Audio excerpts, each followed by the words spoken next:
Student क्या हाल चाल है जी। मैं मोहम्मद अहमद नदवी और अभी आज हम बात करेंगे transistor as an amplifier.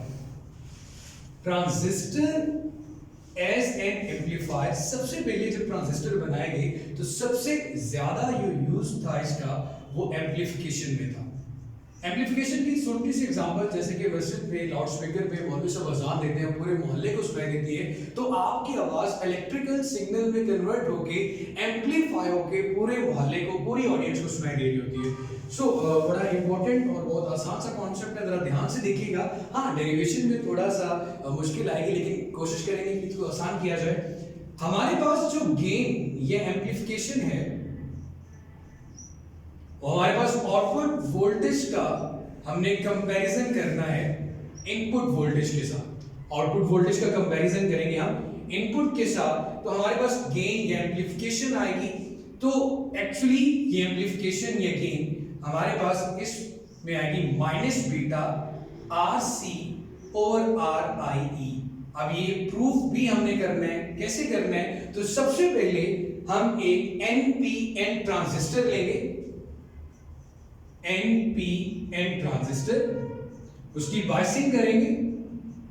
Biasing के लिए आप सबको बड़े अच्छे से पता है कि हम एमिटर को फॉरवर्ड बायस करते हैं और कलेक्टर को रिवर्स बायस करते हैं। तो हमारे पास ये एक ट्रांजिस्टर आ गया, ये एमिटर है। एमिटर में अगर एरो बाहर की तरफ हो तो ये रिप्रेजेंट करता है कि आपके पास N है, ये P है, ये N है, ये हमारा एमिटर, ये बेस, और इसको मेरा बेटा कलेक्टर का नाम देते हैं। तो सबसे पहले हमने यहां पे जब एम्पलीफिकेशन के लिए ट्रांजिस्टर को इस्तेमाल करना है तो कॉमन एमिटर जो कॉन्फ़िगरेशन है उसका इस्तेमाल किया जाएगा। तो कॉमन एमिटर कॉन्फ़िगरेशन में सबसे पहले एक एमिटर को हम यहां पे ग्राउंड कर देते हैं, कॉमन कर देते हैं।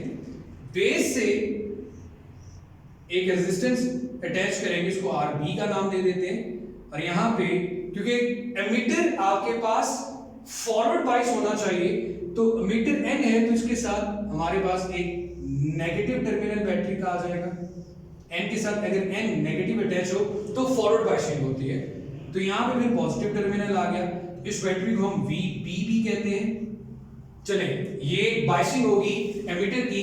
कलेक्टर को हमने रिवर्स बायस करना है, कलेक्टर एन है तो इसको रिवर्स बायस करने के लिए इसके साथ एक रेजिस्टेंस लगा लेते हैं। इस रेजिस्टेंस को हम आरसी कह लेते हैं।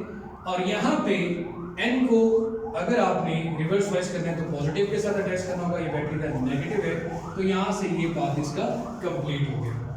अब यहां तक तो हमने कर ली, कॉमन एमिटर भी यूज कर लिया और इसकी बायसिंग भी यूज कर ली। अब हमने अपने सिग्नल को एम्पलीफाई करना है।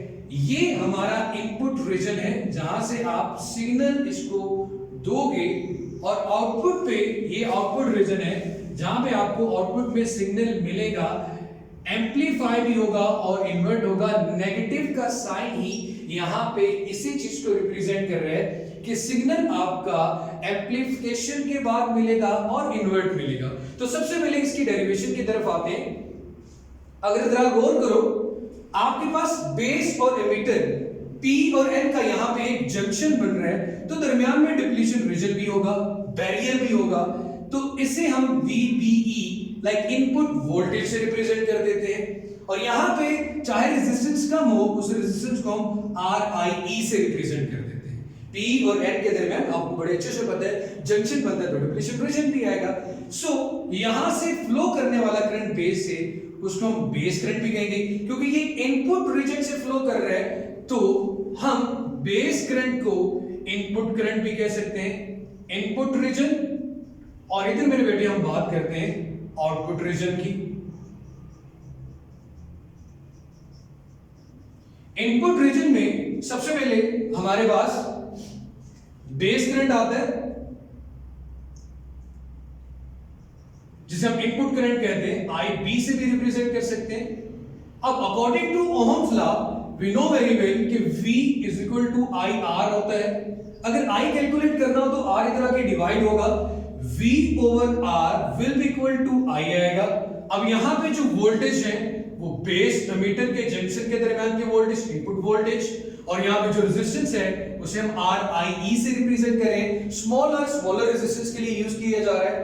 उसके बाद मेरे बेटे हमें बड़े अच्छे से पता है कि जो बीटा है उसमें आप कंपैरिजन करते हैं IC का IB के साथ।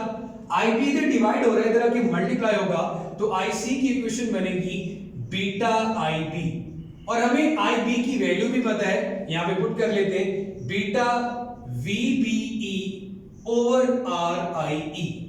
तो ये जनाबे वाला हमारे पास इक्वेशन बन गई इनपुट रीजन की। अब आउटपुट रीजन में देखें तो आउटपुट रीजन में जैसे कि यहां पे बेस एमिटर जंक्शन है, तो यहां पे कलेक्टर एमिटर जंक्शन भी है। अगर बेस एमिटर को हमने इनपुट कहा तो कलेक्टर एमिटर को हम आउटपुट कहेंगे। यहां पे जो बैटरी है उसको हम VCC कहेंगे। अब मेरे बेटे यहां पे तीन तरह के वोल्टेज आ रहे हैं, यहां पे वोल्टेज है, रेजिस्टेंस के अक्रॉस वोल्टेज है, और यहां पे भी वोल्टेज है। तो आपने याद रखना है कि आउटपुट रीजन में आपने जो चेंज करना है, आप यहां पे KVL Kirchhoff voltage law use करेंगे।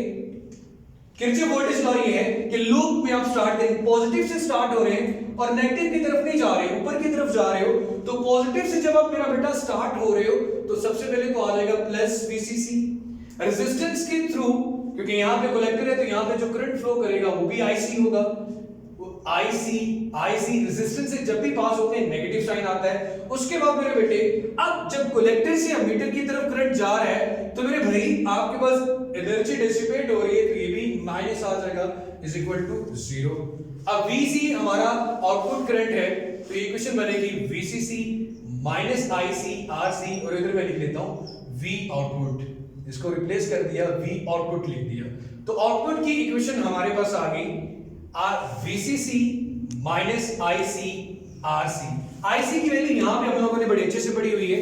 IC हमारे पास इक्वल आता है VCC, IC की जगह में लिख लें beta VBE over RIE into RC।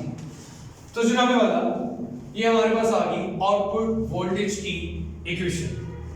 अब हमारा कंसर्न ये था, हमें ये चीज प्रूव करनी है। तो अगर आप छोटी सी बात नोट करें, जब आप यहां से इसको इसी वोल्टेज या वो सिग्नल दोगे जिसको आप एम्पलीफाई करना दे रहे हो, इनपुट वोल्टेज प्रोवाइड करने से चेंज क्या आएगा कि भाई यहां पे भी वोल्टेज की वैल्यू बढ़ जाएगी, कॉमन सेंस की बात है। अगर मजीद वोल्टेज अप्लाई करने से वोल्टेज बढ़ेगी और आउटपुट में भी वोल्टेज बढ़ेंगे, करंट भी बढ़ेगा, लेकिन हमारा कंसर्न आउटपुट वोल्टेज और इनपुट वोल्टेज के साथ है। तो हम देखते हैं मेरा बेटा यहां पे वोल्टेज की वैल्यू बढ़ाते हैं, इक्वेशन इसे हम नाम दे देते हैं 3, ये हमारे पास इक्वेशन 2 और ये हमारे पास इक्वेशन 1 आ गई। अब आपको पता है कि आउटपुट वोल्टेज में भी चेंज आएगा, V0 प्लस डेल्टा V0, इसी तरह VCC माइनस बीटा VBE, हाँ VB के लिख लेते हैं क्योंकि इसमें भी इनपुट वोल्टेज में भी चेंज आया, RC डिवाइडेड बाय RIE, इधर मैं लिख लेता हूं VBE प्लस VE, मतलब इनपुट वोल्टेज भी बढ़ गए। अब इस इक्वेशन को मजीद सिंपलीफाई करते हैं, V0 plus delta V0 VCC minus, ये फैक्टर दोनों के साथ अंदर मल्टीप्लाई होगा, beta VBE over RIE into RC plus into minus minus beta delta V इन ओवर RIE इंटू RC। इसे हम इक्वेशन नंबर 4 कह देते हैं। अब हम अपने लास्ट स्टेप की तरफ चलते हैं। आपने मजीद यहाँ पे सिंप्लीफिकेशन के लिए बहुत आसान सा एक मेथड अडॉप्ट करना है कि इक्वेशन 4 में से इक्वेशन 3 को आपने सब्ट्रैक्ट कर देना है। Subtract equation 4 minus equation 3। Equation 4 में से 3 को अगर आप सब्ट्रैक्ट करते हैं तो क्या होगा? तो मेरे बेटे मैं इसको यहां से यहां पे कर देता हूं ताकि आपके लिए भी आसानी हो जाए।